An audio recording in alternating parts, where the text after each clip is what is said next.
হেদায়েতের ঘর, ইবাদতের ঘর,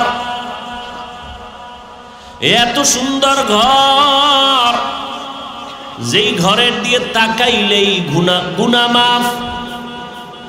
জমিনের মধ্যে আল্লাহ পাক তার আপন মোহাব্বতের বান্দাদের জন্য অটো কিছু নেক আমলের রাস্তা খুলে দিয়েছেন। তুমি মায়ের দিকে তাকাও সওয়াব, বাবার দিকে শুধু তাকাইবা এতেই সওয়াব। আল্লাহর কোরআন তুমি কইলা শুধু তাকায়া থাকবা সওয়াব, বাইতুল্লাহর দিকে তাকায়া থাকবা সওয়াব, আল্লাহর প্রিয় গোলাম যারা আহলুল্লাহ তাদের দিকে তাকাও সওয়াব। জমিনের মধ্যে আল্লাহ এত সম্মানিত দামি করে কোনো প্রাণী আল্লাহ বানান নাই। আগুনের সৃষ্টি জিনেরাও শ্রেষ্ঠ না, নূরের সৃষ্টি ফেরেশতারাও শ্রেষ্ঠ না, একমাত্র মাটির সৃষ্টি মানুষ আল্লাহর আদালতে বড় দামি। আল্লাহ বলেন আমি এদেরকে জমিনে বিচারণ করার জন্য রাস্তার ব্যবস্থা করেছি, পানির মধ্যে চলার মতো আয়োজন করেছি। যেই লোহা পানিতে ফেলে দিলে পানির নিচে চলে যায়, মানুষ জ্ঞান খাটাইয়া ওই লোহা দিয়া স্টিমার বানাইয়া আবার পানির উপরে ভাসমান রেখে এক দেশ থেকে ভিন্ন দেশে ব্যবসার জন্য চলে যায়। সারা দুনিয়ার এক প্রান্ত হতে ভিন্ন প্রান্তে পানির উপরে লোহার তৈরি করা জাহাজগুলো মাল নিয়ে সারা দুনিয়ার থেকে এক প্রান্ত থেকে ভিন্ন প্রান্তে যায়। আল্লাহ বলেন এটা আমি মানুষের সম্মানের জন্য করেছি। আমি আল্লাহ মানুষকে আবার জমিনে থাকার পরে সুন্দর পিওর খানার আয়োজন করেছি। মানুষের খানা আমি আল্লাহ দেই, গর্তের পিপিলিকার খানা আমি আল্লাহ দেই, জঙ্গলের হাজারো প্রাণীর খানাও আমি দেই, নদীর মধ্যে কোটি ধরনের প্রাণীর খানাও কে দেন। সকালবেলা একটা পাখি উঠতে থাকে, সারাটা দিন ডানা মেলে উড়ে উড়ে খোলা আকাশে ঘুরে পেট ভরে বাচ্চার খানা নিয়ে বাসায় হাজির। এর খানাটাও আল্লাহ দেন, মানুষের খানাও আল্লাহ দেন। তবে দুনিয়াতে যত প্রাণীর খানা আল্লাহ দিতেছেন, মানুষের খানার মতো পিওর খানা জমিনে আর কোনো প্রাণীর আল্লাহ দেন না। মানুষের খানা এতটা পিওর, সুস্বাদু, শরীরের জন্য ভিটামিন, যত খানা আল্লাহ কাভার করে দিয়েছেন। বান্দা তুমি ভাত খাইবা, চাল থেকে কাভারে ঢুকাই দিলাম। তুমি যদি রুটি খাও, গমটাকেও কাভার করে দিলাম। তুমি নদীর থেকে মাছ খাইবা, মাছেরও কাভার করে দিলাম। তুমি গোশত খাইবা, চামড়া দিয়া কাভার করে দিলাম। তুমি ফল যদিও খাও, সব ফলগুলো কাভার করে দিলাম। এমন পিওর ভাবে খানার আয়োজন আমি আল্লাহ তোমাকে করেছি, আর কারো জন্য করি নাই। কেন? আমি আল্লাহ মানুষের বড় সম্মানিত করেছি, শ্রেষ্ঠত্ব দান করেছি। আবার এই মানুষের মধ্যে একজনকে অন্যের তুলনায় মর্যাদাবান করেছি। জিন ফেরেশতা সহ সব মখলুকাতের মধ্যে মানুষ বড় দামি। আবার সব মানুষের ভেতরে যারা ঈমানওয়ালা তারা আল্লাহর আদালতে আরো দামি। আবার এই মুমিনের ভেতরে আল্লাহর কাছে তাকওয়াওয়ালা যারা তারা আরো দামি। আবার এই তাকওয়াওয়ালা মুমিনদের ভিতরে আম্বিয়ায়ে কেরাম সবার থেকে বড় দামি। আবার সমস্ত নবীদের মধ্যে আপনার আমার শেষ নবী রহমাতুল লিল আলামিন শ্রেষ্ঠ। আর সমস্ত নবীদের উম্মতের মধ্যে আখিরি নবীর উম্মত আল্লাহর আদালতে বড় শ্রেষ্ঠ। আবার আখিরি নবীর উম্মতের ভেতরে যারা কোরআনওয়ালা, ইলমওয়ালা তারা আরো দামি। আবার ইলমওয়ালাদের মধ্যে যারা আমলওয়ালা তারা আরো দামি। আবার আমলওয়ালাদের ভেতরে যাদের আমলে ইখলাস ও তাকওয়া আছে তারা আরো দামি। ইন্না আকরামাকুম ইনদাল্লাহি আতকাকুম, হর কে দারাত খৌফে হক দর দিল মাদাম, জন্নতুল মাওয়া দেহদ ওরা মাকাম জুজবা হাকছি জে মাখাজ ইনসুজা ফজলে উ আমস্তে দর জুমলা জাহা। আল্লাহর ভয় অন্তরে জমা করার নাম তাকওয়া। রহমতের নবী মক্কা নগরীতে যখন আসলেন, সেই সময়ের মানুষগুলো ছিল পৃথিবীর মধ্যে সব থেকে বড় খারাপ। মক্কার মানুষের মতো খারাপ জমিনের মানুষ আর কোথাও এত খারাপ মানুষ ছিল না। রহমতের নবী আসছেন, নবীজির আদর্শের মালা যখন গলায় পড়েছে, চরিত্রহীন মানুষগুলো এত দামি হয়ে গেল। আল্লাহ তাআলা জিব্রাইলকে দিয়া লিস্টি পাঠায় দিছেন, যাও নবীকে জানায় দাও লিস্টির ভিতরে যাদের নাম আছে সবাই বিনা হিসাবে জান্নাতি। নবীজি মক্কায় আসলেন, যেই মক্কায় একটা ঘর বড় দামি বাইতুল্লাহ, তাকাইলেই গুনাহ মাফ।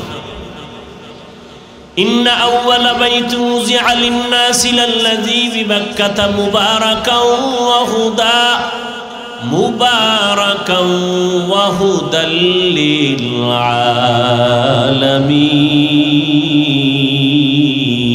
আলামিন। এত সুন্দর ঘর, যেই বাইতুল্লাহর দিকে তাকাইলেই সওয়াব, সেই বাইতুল্লাহর পার্শ্বের মানুষগুলো এত খারাপ কেন?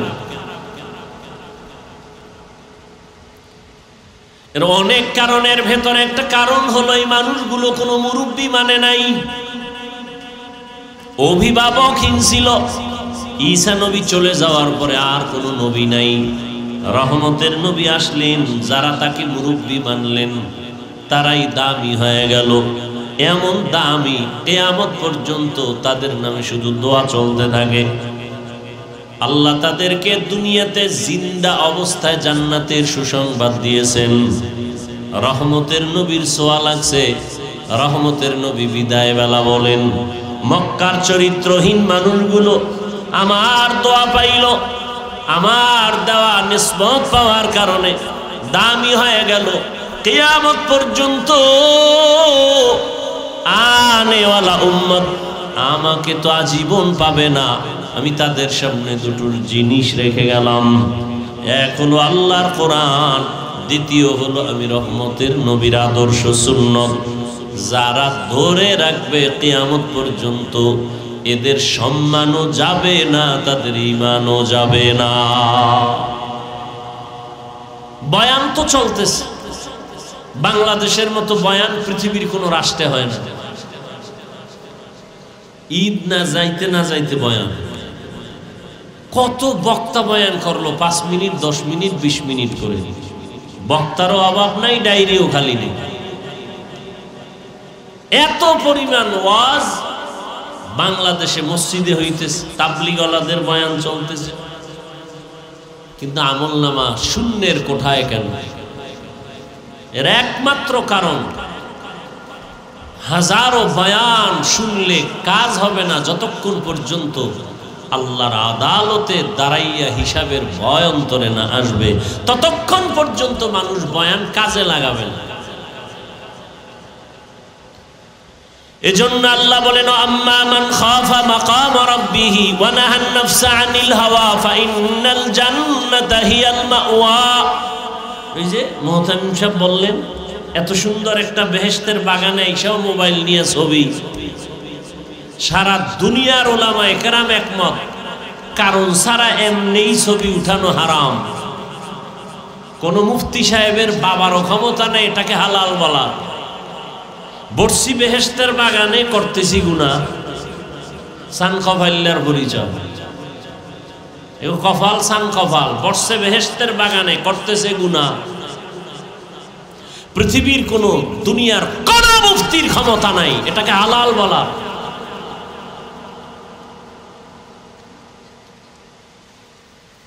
যদি কেউ বলতে পারে, কানে ধরে ওয়াজের ময়দান থেকে বিদায় নেবে। বিনা কারণে অনর্থক ছবি উঠানো, সম্পূর্ণ হারাম, কবিরা গুনাহ। বসছি বেহেশতের বাগানে, কেমন বাগান? বসলেই গুনাহ মাফ। কিন্তু বসে অনেকে আমরা মোবাইল নিয়ে ব্যস্ত। দেখেন না, এখন তো ওয়াজ মাহফিলে একটু আগে বলছি ফ্যাশন হয়ে গেছে। ওয়াজে আইসা বেলুন কিনে, বেলুন মার্কেটে দৌড়ায় নারী পুরুষ সমানে। এখানে বেহেশতের বাজার, পার্শ্বে মার্কেট আছে জাহান্নামের বাজার। নারী পুরুষ সেখানে হোমানে দৌড়াচ্ছে। বাড়িতে যাওয়ার সময় বেলুন কান্দে ঝুলাই নিবে। বাড়িওয়ালারা বলবে অজেরতে কি পাইলা, হয় মোনাজাতে বেলুন কবুল হয়ে গেছে। বাদশাহ হারুন রশিদের নাম শুনছেন? এই কথা কইেন, আমি কিন্তু উঠেই বলছি, বাকি দোয়া, বয়ান না। বয়ান হয়ে গেছে। আর বয়ানই যে হেদায়াত, এর কোনো গ্যারান্টি নেই। এরপরও দু চারটা কথা বলতেছি আপনাদের আগ্রহের উপর। বাদশাহ হারুন রশিদ বড় বিচক্ষণ। একদিকে রাষ্ট্র পরিচালনা করেন, অন্যদিকে আল্লাহর প্রিয় একজন বুজুর্গ বান্দা। বলেন তো তার স্ত্রীর নাম কি? খবর নেই। এই যুবকেরা, বাদশাহ হারুন রশিদের স্ত্রীর নাম কি? জুবায়েদা খাতুন। কে সে জুবায়েদা? বড় দামি একজন মহিয়সী নারী, হাফেজে কোরআন, কোরআনের হাফেজা। তার বাড়ির মধ্যে শুধু জুবায়েদার খেদমতের বাড়ির জন্য 100 মহিলা কাজ করত, সবাই কোরআনে হাফেজা। কাজের মহিলা 100। জুবায়েদা খাতুন সিদ্ধান্ত নিলেন, আমার ঘরে 24টা ঘন্টার প্রতিটি মুহূর্ত তেলাওয়াত হবে। মহিলাদেরকে টাইম দিয়ে দিলেন, তুমি আধা ঘন্টা তেলাওয়াত করে কাজে যাও, এরপরে আরেকজন 20 মিনিট তেলাওয়াত করে কাজে যাইবা, এরপরে আরেকজন। এভাবে শিডিউল করে দিল যে জুবায়েদার পুরো বাড়ির মধ্যে 24টা ঘন্টার প্রতিটি সেকেন্ড তেলাওয়াতের আওয়াজ। এ হলো জুবায়েদা। তার স্বামী বাদশাহ হারুন রশিদ রাস্তায় যাচ্ছে কোথাও সফরে, ওজির তার সাথে। তো দিক দেখে একজন বুড়া মানুষ, মরণের ছাপ চেহারায় পড়া, গাছ লাগাইতেছে, ফলের গাছ। তো বাদশাহ হারুন রশিদ, এই বুড়া তুমি কি করো? ফলের গাছ লাগাই। এত কষ্ট করে রোদ্রে গাছের ফল কবে হবে, কবে খাইবা? আমি খাওয়ার জন্য এই গাছ রোপণ করি না, তো কষ্ট করে গাছ রোপণ করি আমি, ফল খাবে আমার পরবর্তী প্রজন্ম যারা। আমার বাপ দাদায় লাগাইছে, আমরা খাইছি, এখন আমরা গাছ রোপণ করি, আমাদের সন্তানরা খাবে, নাতিরা খাবে। বাদশাহ হারুন রশিদ খুশি হয়ে 1000 টাকা দিছে পুরস্কার। বুড়ায় কয়, আমার কপাল সান কপাল, মানুষ গাছ লাগায় 1 বছর পর ফল পায়, আমি নগদ পাইলাম। নগদ ফল পেয়ে গেলাম। বুড়ার কথা শুই না, বাদশাহ আরো 1000 দিছে। বুড়ায় কয়, মানুষ গাছ লাগায় বছরে ফল পায় একবার, আমি 2 বার নগদ। ওজিরে কয়, বাদশাহ এখান থেকে ভাগো, বুড়ায় যে বুদ্ধি লইছে, ফকির বানায় ছাড়বে। কি বুঝলাম এখান থেকে?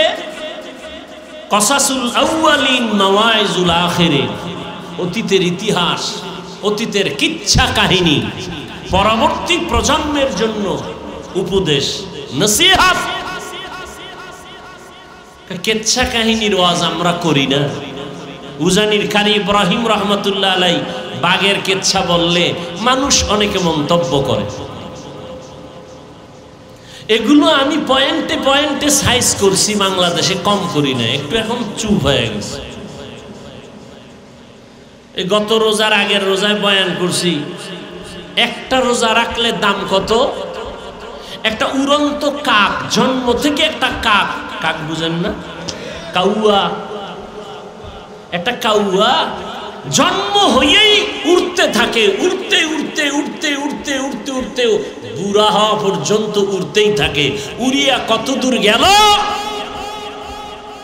মোল্লা আলী আল কারি রহমতুল্লাহ আলাই তিনি লিখেছেন 1000 বছর পর্যন্ত একটা কাক নিম্নে হায়াত পায়। তাহলে একটা কাক জন্ম থেকে উড়িয়া 1000 বছরে কত দূর যাবে? একটা রোজাদার এক রোজার বরকতে জাহান্নাম থেকে তত দূর চলে যাবে। তখন আর হাদিসটা কই নেই, ঘটনাটা কইয়া চলে গেছে।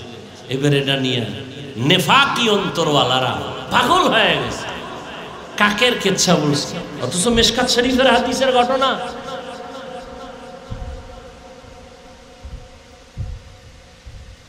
আল্লাহ হেদায়েত দান করুন। এখন বলি, কোন বাংলাদেশে বহস কইরা তর্ক কইরা এক জায়গায় বইয়া ডিভাইড কইরা কোনদিন ডিবেট করে সমাধানে আসে নাই। বাতিল আরো মজবুত, আমি জিততে গেছি, ও 13 বার ঠকলেও কয় জিততে গেছি। এরকম বেহায়ার সাথে আদো বলা তো কখনো যাবে না। যাদের লজ্জা নাই ওদের সাথে তো ভালো মানুষ আগাইতে পারে না।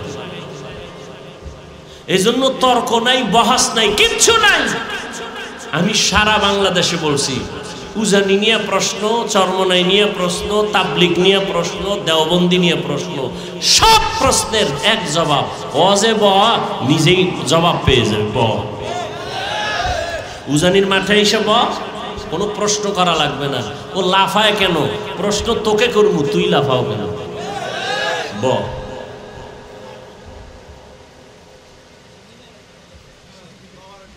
কোন মায়ের সন্তানের সাহস নাই উলামায়ে আহলে হকের সামনে বসে কথা বলবে।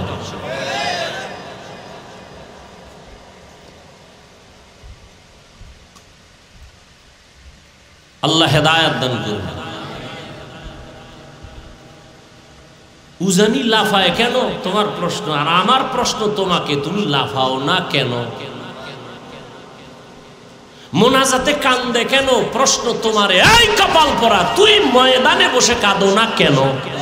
এটা তো কান্নার প্যান্ডেল, এটা তো হাসির প্যান্ডেল না। কাঁদো না কেন? আল্লাহর ওলিদের বয়ানে তোর হৃদয়টা কাঁপে না কেন? চোখে পানি আসে না কেন?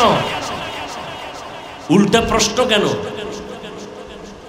হাসির প্যান্ডেলে প্রশ্ন হাসে না কেন? কান্নার প্যান্ডেলে প্রশ্ন হবে কাঁদে না কেন? কাঁদে কেন? উল্টা প্রশ্ন কেন? তোমার অন্তর উল্টা হয়ে গেছে। কারণ এই যে ওয়াজে বসছে, ফজর নাই, জোহর নাই, আসর নাই, মাগরিব নাই, এশা নাই, ওয়াজে এসে জমায়ে গেছে। কি হবে এই ওয়াজ শুনে? وَأَمَّا مَنْ خَافَ مَقَامَ رَبِّهِ وَنَهَى النَّفْسَ عَنِ الْهَوَى فَإِنَّ الْجَنَّةَ هِيَ الْمَأْوَى। এই তাসবিহ পড়া যাবে না।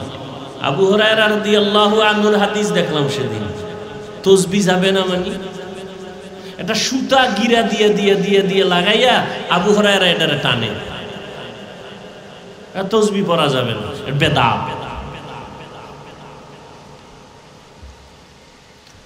যাই হোক, আমরা তর্ক যাই না, কারণ তর্ক না করার কারণে আমরা প্লাস পয়েন্টে আছি। তাবলিগ কমতেছে না বাড়তেছে? বলেন, আমাকে তর্কের দরকারটা কি? তাবলিগ 2 লাইনে খেদমত করে, আরো আগাইতেছে। আল্লাহ পাক সবার মধ্যে ভ্রাতৃত্ব, মহব্বত আরো বাড়ায় না। মাদ্রাসা বেশি হয়েছে, ফায়দা কম হয়েছে না বেশি? বেশি। উজানির বিরোধিতা করার কারণে লোক আগের থেকে অনেক কমতেছে না? হ্যাঁ, তা টেনশন কেন? তুমি বলো, আরো বলো।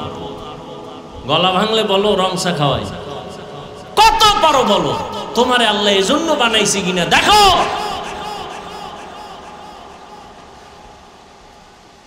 কওমি মাদ্রাসার বিরোধিতা করো তারা, বাড়ছে না কমছে? কওমি মাদ্রাসা আরো বাড়বে। বাংলাদেশের প্রত্যেকটা ঘর হবে এক একটা কওমি মাদ্রাসা। বলবেন কেন? বিরোধীদের বিরোধিতার কারণে। কারণ জোয়ারের পানিতে বাদ দিলে পানির শক্তি আরো বেড়ে যায়। সব কিছুর মূলে আল্লাহর ভয় নেই, এটাই আসল। আর এই ভয় আল্লাহর জাতের কসম, আল্লাহর ভয় অন্তরে ততক্ষণ পর্যন্ত আসবে না যতক্ষণ পর্যন্ত ওলিয়া উলিয়ার সোহবতে যাবে না।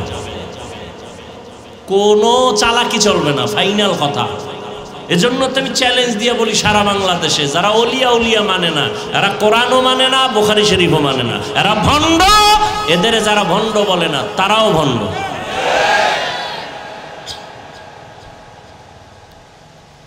বাদশাহ হারুন রশিদ বুজুর্গ মানুষ,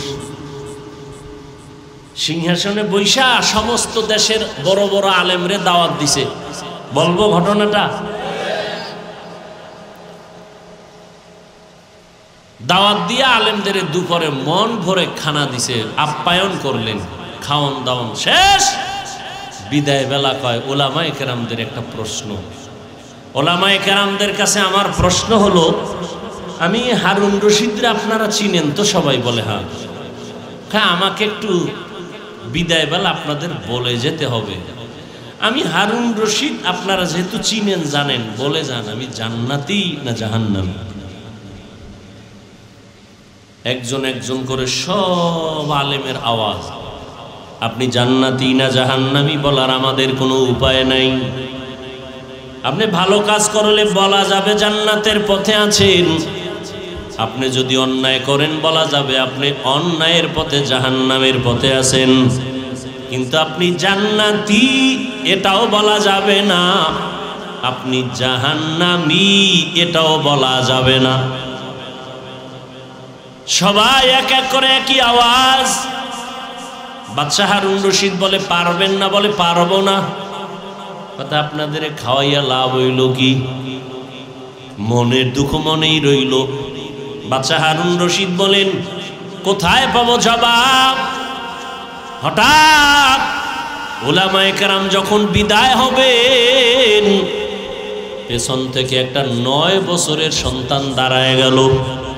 কয় বছর?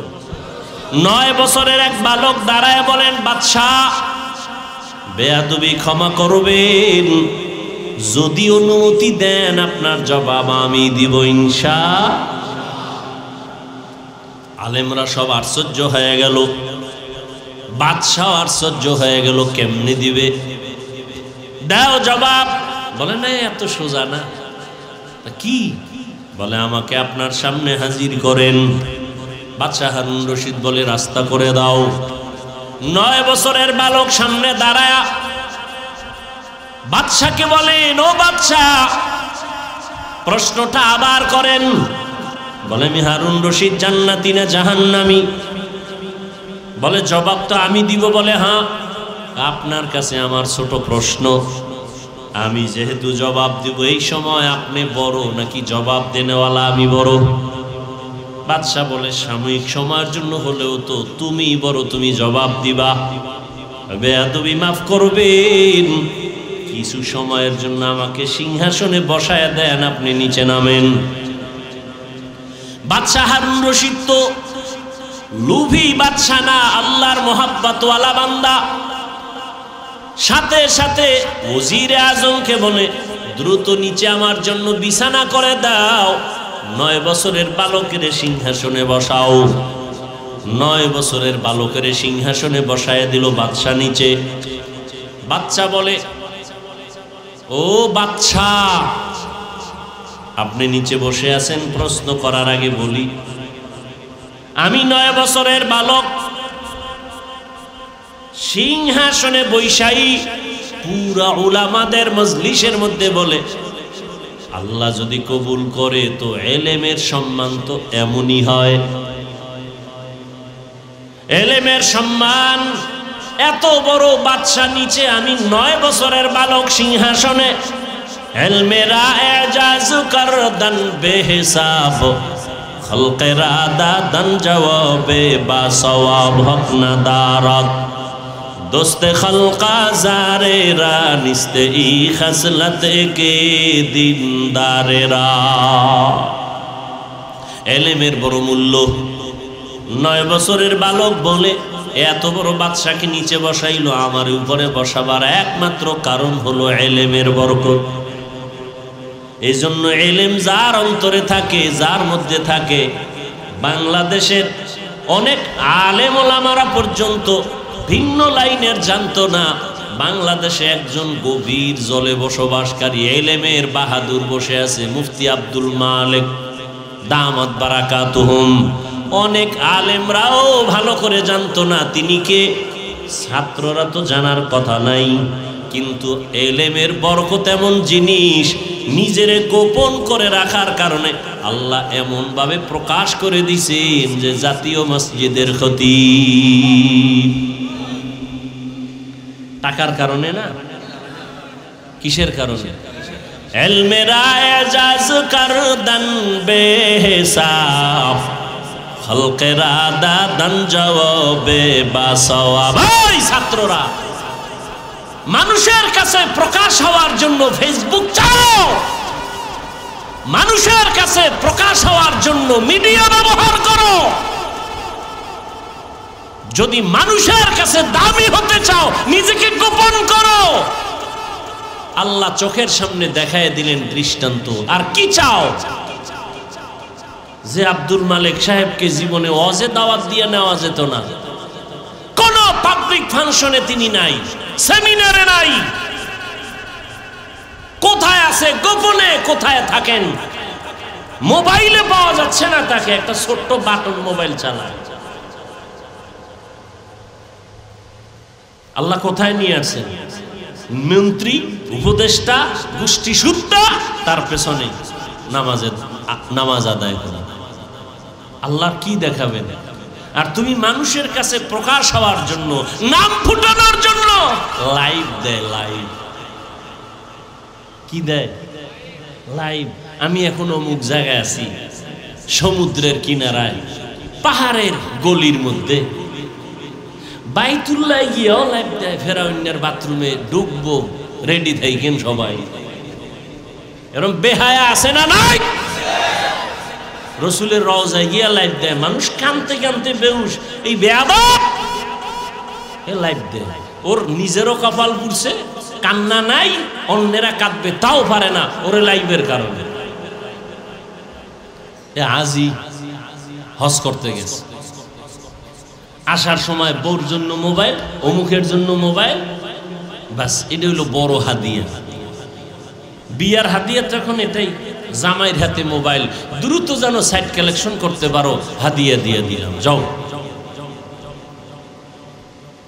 আর মানকে সিফা আটকায় গেলে তো টেনশন নাই, ফট করে বলবি যে মাত্র বিয়া একটা, আরো তো তিনটা, টেনশন কি?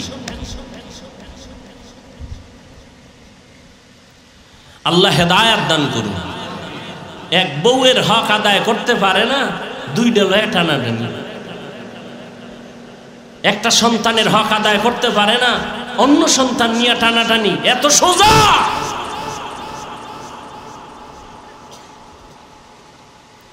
আল্লাহর ভয় বড় কঠিন।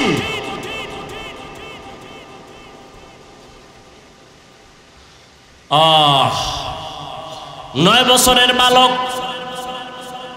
বাদশা হারুন রশিদকে নিচে নামাইয়া সিংহাসনে বসে বলেন, এবার প্রশ্ন আপনি আবার করেন।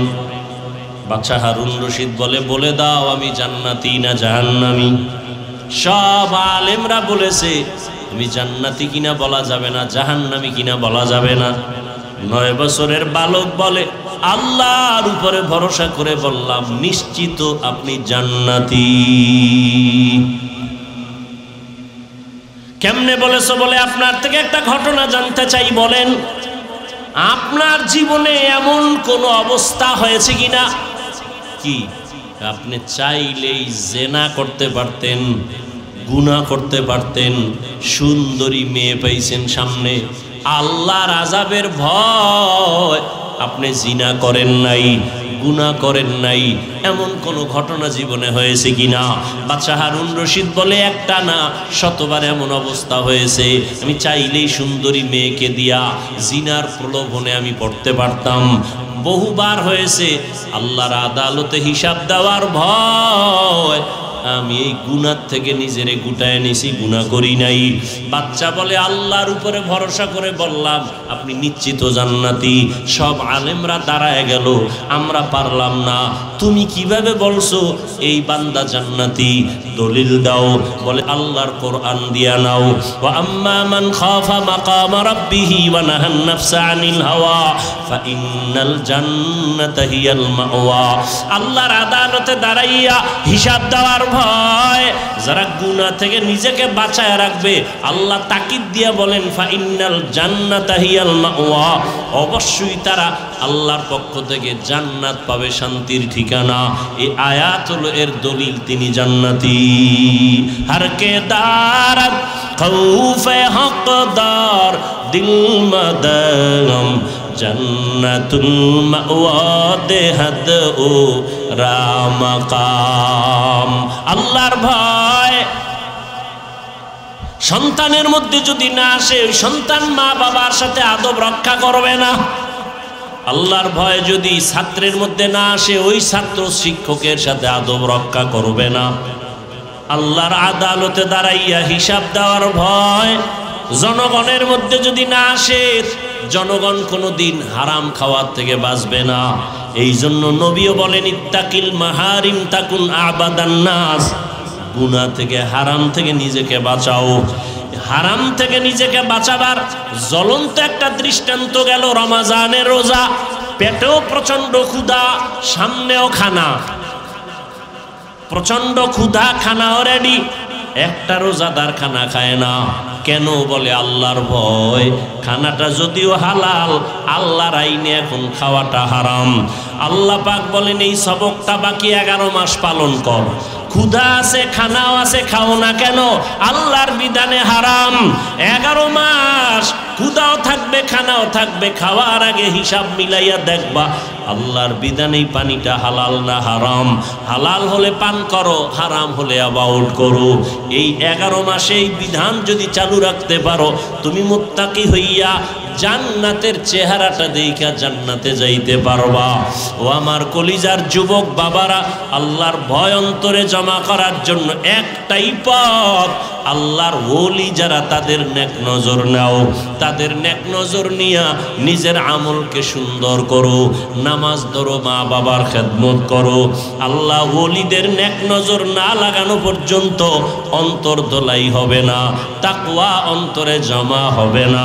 আর তাকওয়া অন্তরে যত আসবে না, ততক্ষণ বান্দা গুনাহমুক্ত হওয়া সম্ভব না। ও আমার কলিজার যুবক বাবারা, তোমাদের মতো কত যুবক জেনারেল লাইনে থাকিয়াও নামাজ পড়ে, মা বাবার সাথে ভালো আচরণ করে, অভাব নাই, চাকরি করে, লেখাপড়া করে, নামাজ পড়ে। একমাত্র কারণ খুঁজা দেখবা কোনো না কোনো হুজুরের সাথে ভালো সম্পর্ক, ইমামের সাথে ভালো সম্পর্ক।